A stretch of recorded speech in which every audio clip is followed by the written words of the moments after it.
Hello everyone, मैं कुसुम और आप सभी का स्वागत करती हूँ स्टडी ऑनलाइन विद के में। आज की जो हमारी वीडियो है, इस बुक का नाम है BPSC 134। इसके अंदर मैं आपको इम्पॉर्टेंट क्वेश्चन विद आंसर बताने वाली हूँ। इसकी 3 PDF है, तो मैं एक ही वीडियो में तीनों PDF बना दूँगी, अपलोड कर दूँगी। तो चलिए आज की वीडियो को हम स्टार्ट करते हैं। फर्स्ट क्वेश्चन है, अंतर्राष्ट्रीय संबंध का अर्थ क्या होता है? अंतर्राष्ट्रीय संबंधों में परिवर्तन स्वरूप इसके विषय क्षेत्र में आपको बताना है।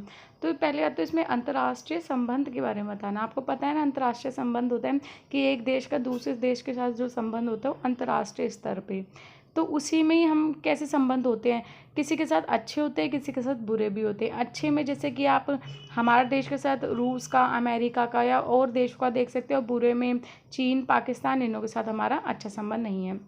और अंतर्राष्ट्रीय संबंध में होता क्या है कि हम अपने देश का जो व्यापार होता है वो रखते हैं, जो संधियाँ होते हैं वो सब करते हैं। तो ये सब अंतर्राष्ट्रीय संबंध में आता है। और अंतर्राष्ट्रीय संबंध में अब बदलाव भी आए हैं, जिसके द्वितीय विश्व युद्ध के बाद से, जो विश्व युद्ध हुए इसके बाद से बहुत ज़्यादा बदलाव है। पहले तो अंतर्राष्ट्रीय संबंध इतना ज़्यादा था नहीं, पहले के टाइम की बात करें, बट अब बहुत अच्छा संबंध आप मान सकते हैं पहले के अकॉर्डिंग। अब युद्ध की ज़्यादा नहीं होती चीज़ें पहले के अकॉर्डिंग। अब ये होता है कि हम कैसे ज़्यादा से ज़्यादा देशों के साथ अपना अच्छा संबंध बना सकें, क्योंकि जब हम पे कोई मुसीबत आए तो वो देश हमारे हेल्प कर सके।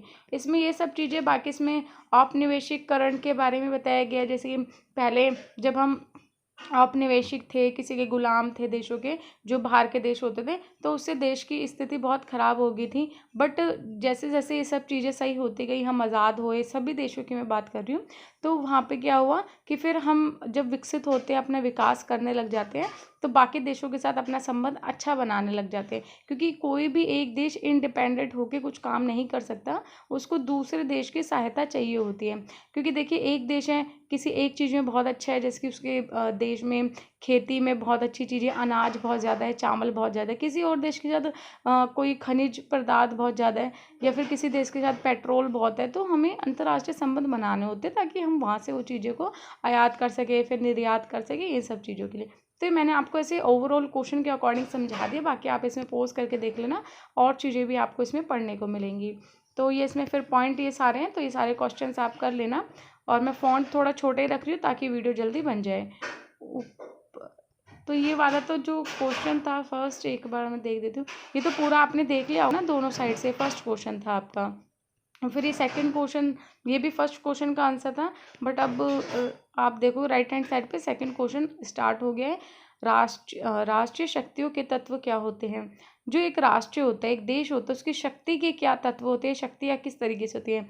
जैसे कि अब मैं आपको नॉर्मली ऐसे समझाती हूँ, जैसे उसकी शक्तियाँ क्या क्या होंगी एक देश की, कि उसके साथ अच्छी सेना हो, अच्छे संबंध हो दूसरे देशों के साथ, ठीक है, उसके देश में अच्छा लोकतंत्र हो, या फिर जो समाज है स्ट्रांग हो, ये सब चीज़ें अच्छी होनी चाहिए, ठीक है। एक दूसरे के साथ जुड़ाव अच्छे होने चाहिए, और परस्परिक निर्भरता अच्छी होनी चाहिए, मतलब कि बाकी देशों के साथ अच्छे संबंध होने चाहिए। नहीं कि लड़ाकू देश हैं या फिर किसी के साथ सबसे कट के रहता है, वो देश तो उसके पास शक्ति कम हुई एक तरह से। तो वो सब चीज़ें आप इसमें पढ़ सकते हैं। बाकी फिर उसी को एक्सप्लेन किया गया है, भौगोलिक रूप से बताया गया है कि कैसा होना चाहिए, स्ट्रांग होना चाहिए, उसकी बाउंड्री में मतलब सही से होनी चाहिए, प्राकृतिक संसाधन ये सब अच्छे होने चाहिए। तो आप बाकी पोस्ट करके इसको पढ़ लेना। तो यही सब चीज़ें जो मैं आपको बता रही हूँ वो सब इसमें लिखा हुआ है। तो आप इसको, मैं आपको नॉर्मली ऐसे समझा रही हूँ ताकि आपको कुछ क्वेश्चन से समझ आ जाए। और ये इसके अंदर अभी और भी बहुत सारे क्वेश्चंस हैं, तो इसलिए मैं जल्दी जल्दी वीडियो को बना देती हूँ। अगर आपको इसकी PDF लेनी होगी तो व्हाट्सअप कर देना, व्हाट्सअप नंबर डिस्क्रिप्शन बॉक्स में आपको मिल जाएगा। पुनः जागरण से क्या अभिप्राय है? तो ये आपको इसमें बताना है, इस वाले क्वेश्चन में, थर्ड क्वेश्चन में। देखिए, पुनः जागरण से ही हमें एक चीज़ समझेगी, पूर्ण जागरण किसी चीज़ का वापस से जगना या वापस से जीवित होना पूर्ण जागरण कहलाता है। ये फ्रांसीसी भाषा का शब्द था। 16वीं शताब्दी में इसको जो यूरोपीय वासी थे उन्होंने इसका वो किया, मतलब ये नाम रखा पूरा जागरण। तो उसी के बारे में पूरा बताया गया, सबकी अलग, जो भी इसमें फिलोसफर हैं, जो भी थिंकर थे, उन्होंने अपनी अपनी डेफिनेशन दी है कि पूर्ण जागरण का क्या मतलब है। जैसे कि इन्होंने सईबान ने क्या बताया कि पूर्ण जागरण एक सामूहिक अभिव्यक्ति है जिसका प्रयोग मध्यकालीन के अंत और आधुनिक युग के प्रारंभ के समय डिस्ट्रिक्ट जो सभी बुद्धिमान परिवर्तन के लिए किया गया था। देखिए क्या था कि जब मध्यकालीन था, उसके जब उसका अंत हुआ और आधुनिक काल आया, तो उसके लिए क्या था, पूर्ण जागरण होना। मतलब कि जब एक चीज़ चल जाती है तो उसका वापस से जीवित होना, आधुनिक युग में उस चीज़ का आना। ठीक है, तो उसके लिए यहाँ यूज़ किया गया था। तो आप यहाँ से इन्हों की परिभाषा पढ़ लेना जिन जिन ने दी, ये इंपॉर्टेंट है। अगर ये क्वेश्चन आता है तो आपको एक्सप्लेन वहाँ करना होगा, विशेषता लिख के, और फिर इन्हों का नाम करके आपको यहाँ लिखना होगा। तो पूर्ण जागरण से मतलब यहाँ ये है सिंपल सा, कि कोई भी जब कोई देश वापस से जब बनता है, या फिर कोई युग आता है, नया युग आता है ना, जिसके पहला पुराना युग था जो जिसको हम मध्यकालीन बोल सकते हैं, उससे जब ये आधुनिक युग आया तो पूर्ण जागरण हुआ इसका। ठीक है, वापस से जीवित हुआ, नया सब कुछ बसा। तो उसको वहाँ आप यूज़ कर सकते हो और देश के लिए भी यूज़ कर सकते हैं। तो यहाँ पे जैसे कि अब हमारा देश देख लो, हमारे देश पे पहले हम कब्जा था, हम औपनिवेश थे, बट जब आज़ाद हुए तो हम बोल सकते हैं हमारा पूर्ण जागरण हुआ। पूर्ण जागरण हुआ क्योंकि वापस से हम बने, वापस से जीवित हुआ हमारा देश, सब स्वतंत्रता मिली, तो वहाँ पूर्ण जागरण आप यूज़ कर सकते हो। तो वो सब चीज़ें यहाँ एक्सप्लेन की हुई गई हैं। अब यहाँ पे नव यथार्थवाद के बारे में बताना मोस्ट इंपॉर्टेंट क्वेश्चन है। देखिए कुछ क्वेश्चन मैं आपको बताती हूँ, यथार्थवाद, नव यथार्थवाद, मार्क्सवाद, उदारवाद, समाजवाद, ये क्वेश्चन आपको देखने को मिलेगा। इनमें से कोई भी क्वेश्चन आपके एग्जाम में आ सकता है। तो नव यथार्थवाद के बारे में इसमें देखते हैं हम थोड़ा सा। देखिए पहले तो यथार्थवाद क्या होता है उसके बारे में बताती हूँ। यथार्थवाद एक ऐसा दृष्टिकोण है जहाँ पे शक्ति की बात होती है, कि आपके पास अगर शक्ति है तो आप जीतोगे, नहीं है तो आप हार जाओगे। अब शक्ति कैसी, ये नहीं कि आप स्ट्रांग हो, वैसे वाली शक्ति नहीं, आपके पास हर चीज़ की पावर होनी चाहिए। अगर कोई, अब हमारे देश में कोई सीएम है, प्रधानमंत्री है, पीएम है, ये सब है, तो इनों के पास शक्ति है। ठीक है, तो यहाँ पे शक्ति की बात की गई है। ठीक है, जो पावर होती है किसी भी इंसान के पास, किसी भी देश के पास, तो वो शक्ति की बात होती है यथार्थवाद में। परंतु यहाँ परंपरागत यथार्थवाद है उससे भिन्न था थोड़ा नव यथार्थवाद। क्योंकि परंपरागत यथार्थवाद में क्या था कि आपके पास शक्ति होनी चाहिए, आपका देश बहुत स्ट्रांग होना चाहिए। ठीक है, आपके पास बहुत अच्छी आर्मी होनी चाहिए, बहुत अच्छी सेना होनी चाहिए, अच्छा लीडर होना चाहिए। ये परंपरागत यथार्थवाद था। परंतु यह नव यथार्थवाद में क्या हुआ कि आपके पास शक्ति तो सारी होनी चाहिए, परंतु जो दूसरे देश हैं उनके साथ अच्छे संबंध होने चाहिए, विदेश नीति अच्छी होनी चाहिए, आपकी संधियाँ अच्छी होनी चाहिए। मतलब कि दूसरों के साथ भी फिर इसमें इंक्लूड कर दिया गया कि अपनी शक्ति तो है, अच्छी बात है, पर दूसरों के साथ भी अच्छे आपको रिलेशन रखने चाहिए, ताकि आपकी शक्ति को और बढ़ावा मिले। तो ये नव यथार्थवाद में इतना ही, आपको सब कुछ घूम फिर के यही पढ़ना है इसमें, कि आपके राजनीतिक जो है, राजनीतिक पॉलिटिक्स जो है वो अच्छी होनी चाहिए, दूसरे देशों के साथ भी आपकी अच्छी होनी चाहिए, आपके पारस्परिक निर्भरता होनी चाहिए। तो वो सब इसमें आप पढ़ोगे सारा, तो आप इसको पोस्ट करके पढ़ लेना। मैंने आपको शॉर्ट में समझा दिया कि यथार्थवाद क्या होता है। यथार्थवाद बेसिकली शक्ति के ऊपर है, कि एक देश के पास शक्ति होनी चाहिए, चाहे किसी को भी लेके हो, आर्मी को लेके हो, देश को लेके हो, उसके अंदरूनी जो सब चीज़ें उसको लेके हो। अब जब हम समाजवाद की बात करते हैं तो समाजवाद में क्या होता है कि समाज को लेके बात की जाती है वो सारी। जब हम समाजवाद की बात करते हैं तो समाजवाद में क्या होता है कि समाज को लेके बात की जाती है, कि सभी समाज को एक साथ रखना चाहिए, गरीब हो अमीर हो सबको एक सम्मान रखना चाहिए, समाज के लिए सोचना चाहिए, उसमें लोकतंत्र का आ जाता है। तो ये समाजवाद की बात होती है। यथार्थवाद में क्या हो गया कि शक्ति होनी चाहिए, जो देश का लीडर है उसको, देश का लीडर ऐसा होना चाहिए कि उसके पास शक्ति हो और वो सब पूरे देश को चला सके, और उसकी आर्मी अच्छी हो, शक्ति होगी तो वो देश चलेगा। मार्क्सवाद में क्या होता है, मार्क्सवाद में गरीबों को लेके बात करता है। मार्क्स है वो अमीरों की बिल्कुल आलोचना करता है, और जो गरीब वर्ग है, दास वर्ग है, बुर्जुआ वर्ग है, इन्हों को ज़्यादा वो सपोर्ट करता है। ये मार्क्सवाद की विचारधारा है। तो ऐसे और भी विचारधारा आप पढ़ोगे जब आप आगे क्लास में जाओगे अपने, तो आपको वहाँ और पता चलेगी। अब ये अंतर्राष्ट्रीय संबंधों में व्यवस्था उपागम वर्णन कीजिए, कि अंतर्राष्ट्रीय संबंध की व्यवस्था किस प्रकार से होनी चाहिए, उसके क्या क्या उपागम है। तो यहाँ पे अंतर्राष्ट्रीय जो यहाँ पे आंसर देख लेते थोड़ा। अंतर्राष्ट्रीय संबंध दृष्टिकोण परंपरागत दृष्टिकोण के बिल्कुल उलट होता है। देखिए अंतर्राष्ट्रीय संबंध जो है वो परंपरागत जो दृष्टिकोण है उसके अब बिल्कुल अपोजिट हैं। क्यों? जो सिर्फ घरेलू मामलों का ध्यान केंद्रित करता था। पहले क्या होता था परंपरागत दृष्टिकोण में, कि वो जो हमारे देश के अंदर के मामले उस पर ध्यान केंद्रित करता था, परंतु अंतर्राष्ट्रीय दृष्टिकोण में आपके पूरे देश जो आउट ऑफ होते हैं ना कंट्री, कि हम जिस कंट्री में उसको छोड़ के बाकी देशों के जो मामले हैं उसमें भी उस पर ध्यान रखना पड़ता है। अब आप देखिए जैसे कि रूस और यूक्रेन के बीच में युद्ध हो रहा है, जबकि हमारे देश से तो कोई लेना देना है ही नहीं ना उनका, बट हमारे देश पे भी इम्पैक्ट पड़ रहा है और हम चाहते हैं वहाँ युद्ध ना हो। क्यों? क्योंकि अब के टाइम पे क्या है, जब से वैश्वीकरण आया है, भौगोलिकरण आया है, जब से अगर किसी एक देश के ऊपर कोई दिक्कत होती है, कुछ प्रॉब्लम आती है, तो सब देशों को उसको फेस करना पड़ता है। आप देख रहे हैं महंगाई बढ़ गई है, क्यों बढ़ी है? इसी युद्ध की वजह से ही हुआ है। सब चीज़ों का दाम बढ़ गया है इसी की वजह से।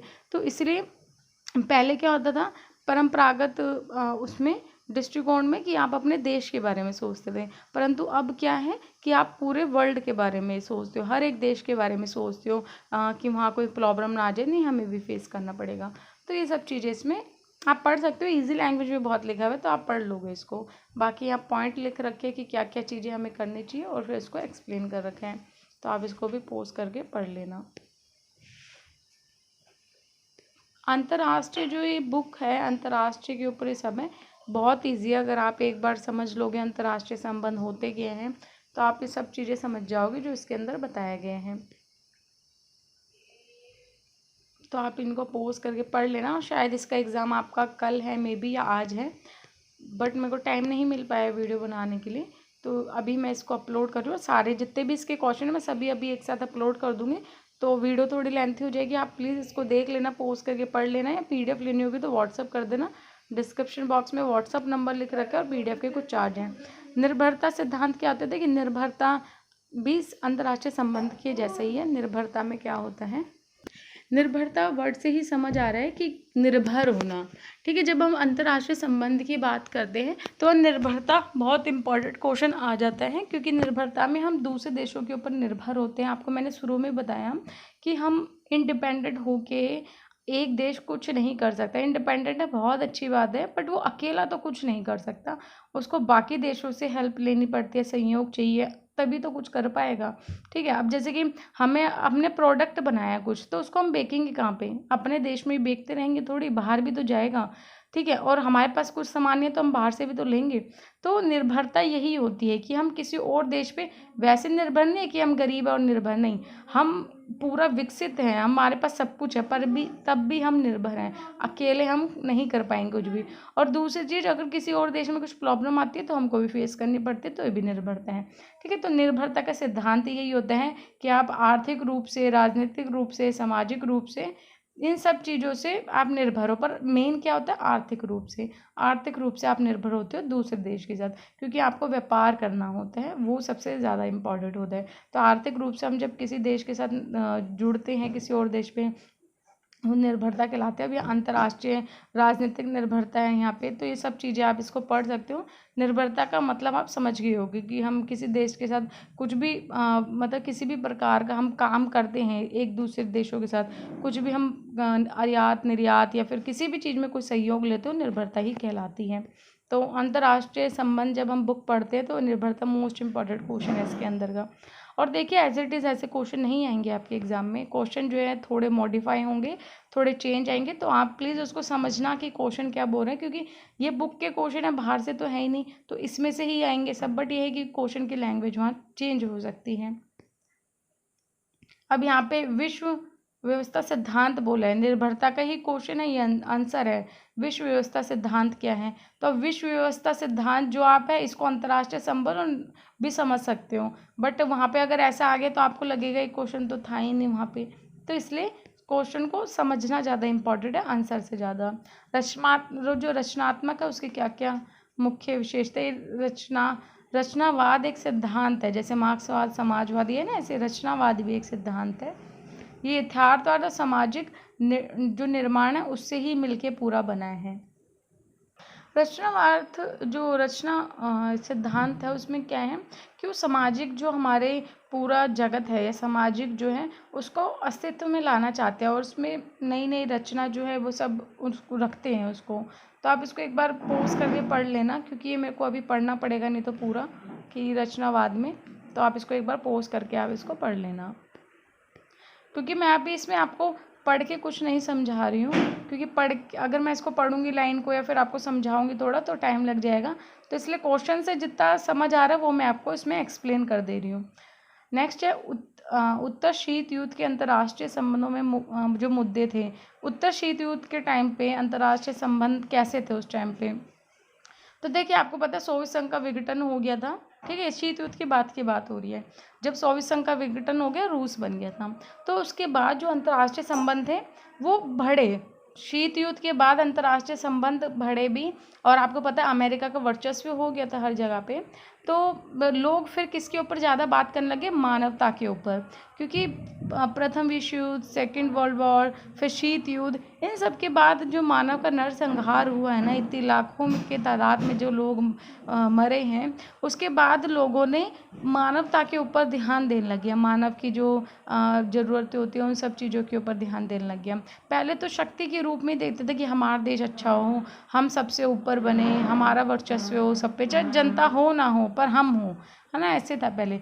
बट शीत युद्ध के बाद ये हुआ कि बहुत सारी चीज़ें अच्छी भी हुई और बहुत सारी चीज़ें बुरी भी हुई। बुरी कैसे? कट्टरवाद, आतंकवाद, इसका उदय हो गया, ठीक है। कट्टरवाद कैसे? जो इस्लामिक कट्टरवाद, आपको पता है अभी जो जितने भी ऐसे हमले होते हैं या छोटे मोटे जो युद्ध होते हैं, जो हर देश में कुछ ना कुछ होता रहता है, ये इस्लामिक कट्टरवाद के कारण है। वो चाहते हैं अब हमारा वर्चस्व हो, हमारा जो कौम है वो हर एक देश में हो, ठीक है। और आतंकवाद कितना बढ़ा है वो तो आपको पता ही है, हर डेली कहीं ना कहीं आप कुछ ना कुछ सुनोगे कि वहाँ ऐसा हमला हो गया, वहाँ ऐसा हो गया, तो आतंकवाद बढ़ा, ठीक है। तो नरसंहार तो उस टाइम बहुत हुआ, बट अभी भी मतलब चल ही रहा है, मानवता के ऊपर बात तो हो रही है, बट ये सब चीज़ों का उदय हो गया, जिसके कारण चीज़ें और ज़्यादा प्रॉब्लम में आ गई हैं। अब वहाँ पे देखिए, यहाँ पे फिर अफगानिस्तान के बारे में बताया जाए, कैसे उस पर कब्जा कर लिया गया था पूरा आतंकवादी, ये सब चीज़ें यहाँ। फिर संयुक्त राज्य अमेरिका की आधिपत्य रहा, तो आपको पता है अमेरिका जो है उसका वर्चस्व हो गया था पूरे पे, है ना, क्योंकि सोवियत संघ तो टूट गया था। रूस और सोवियत संघ और अमेरिका के बीच में ही शीत युद्ध था, तो जब सोवियत संघ हार जाएगा, इतना बड़ा, दोनों ही बहुत शक्तिशाली देश थे पूरे वर्ल्ड में, बट जब एक टूट गया, बिखर गया, तो एक ही उभरेगा जिसका पूरा दबदबा रहेगा। तो अमेरिका उभरा और उसका पूरा दबदबा, वर्चस्व आज आप अभी भी देख सकते हैं।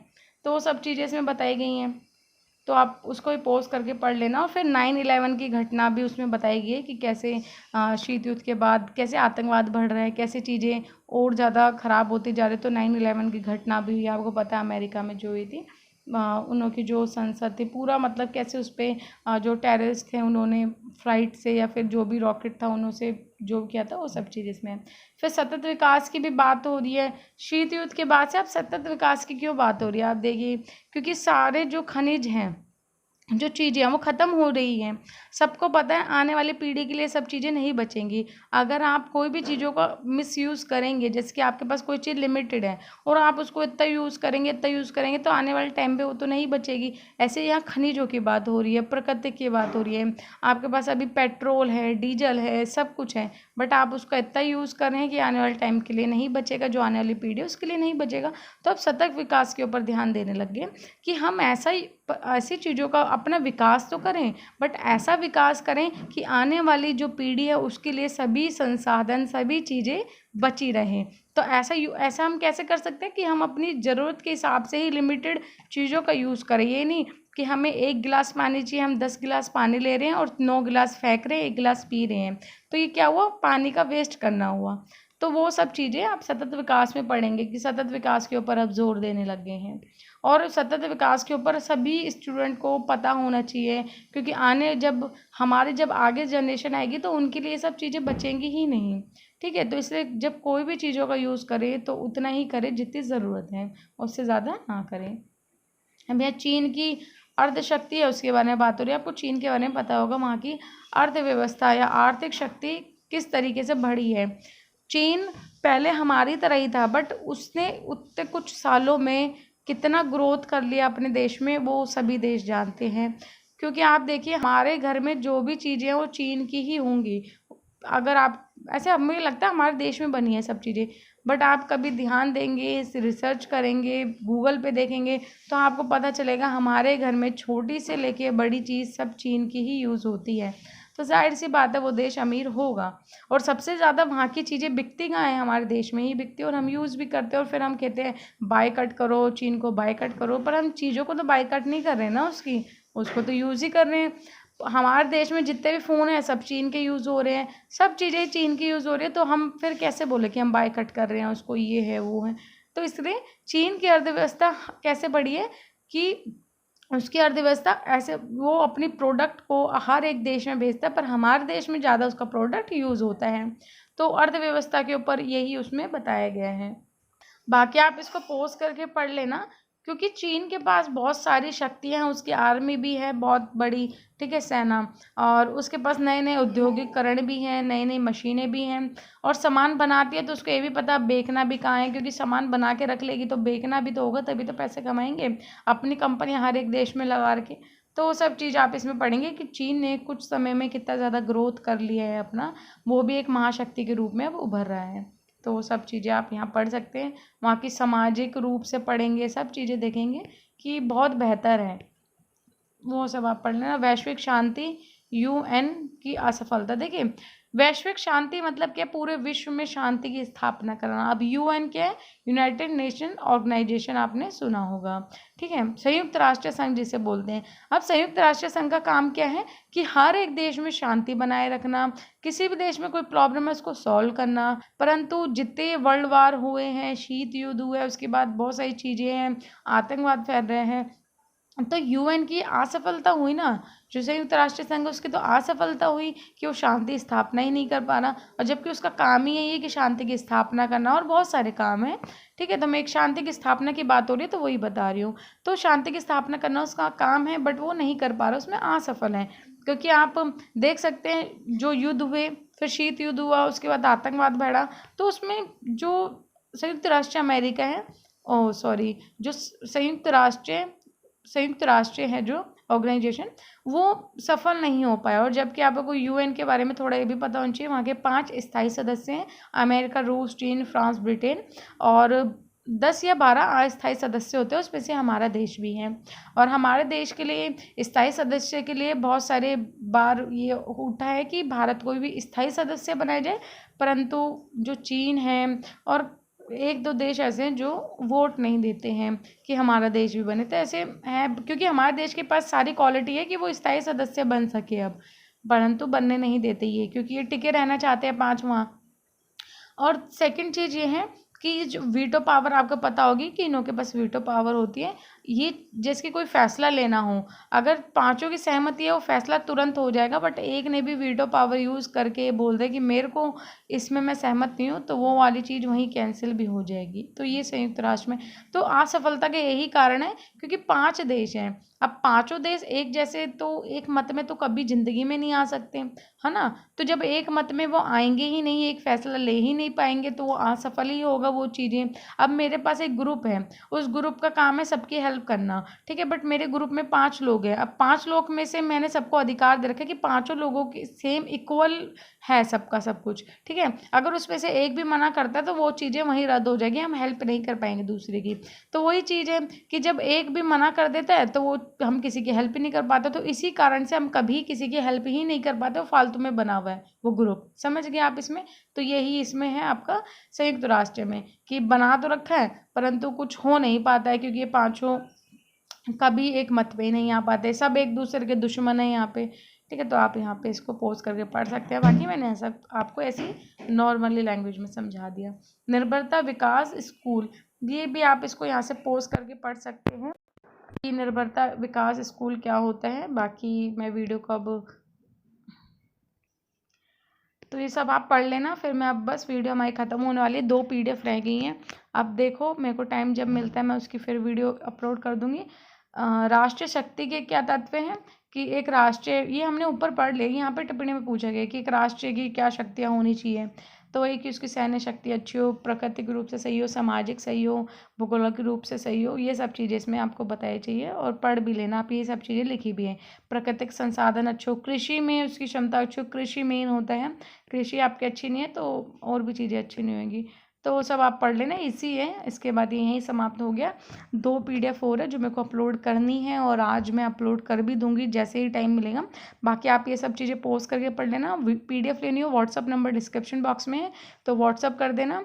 कोई और वीडियो चाहिए हो तो प्लीज़ मेंशन करना डेट और सब्जेक्ट की, कब एग्ज़ाम है तभी मैं वीडियो बना पाऊँगी सब्जेक्ट डेट के अकॉर्डिंग। सेकंड चीज़, आपको solve assignment, hand written assignment लेने हो तो उसके लिए आप मेरे को व्हाट्सअप कर सकते हैं, वीडियो के लिए आप मेरे को कमेंट कर सकते हैं। वीडियो अच्छी लगी तो प्लीज़ लाइक कर देना, क्योंकि आपके लाइक के ही अकॉर्डिंग, आपके कमेंट के अकॉर्डिंग फिर मैं मोटिवेट होती हूँ और मेरे को लगता है कि वीडियो बनानी चाहिए, स्टूडेंट को नीड है उस चीज़ की। अगर नहीं कमेंट आता या फिर मैसेज नहीं आता या फिर मेरे को लगता है कि इस वीडियो पे ज़्यादा रिस्पॉन्स ही नहीं है, तो मेरे को लगता है शायद स्टूडेंट को इसकी नीड नहीं है, इसलिए तो प्लीज़ उस पर थोड़ा आप ध्यान देना। तो अब हम मिलते हैं नेक्स्ट वीडियो में। धन्यवाद।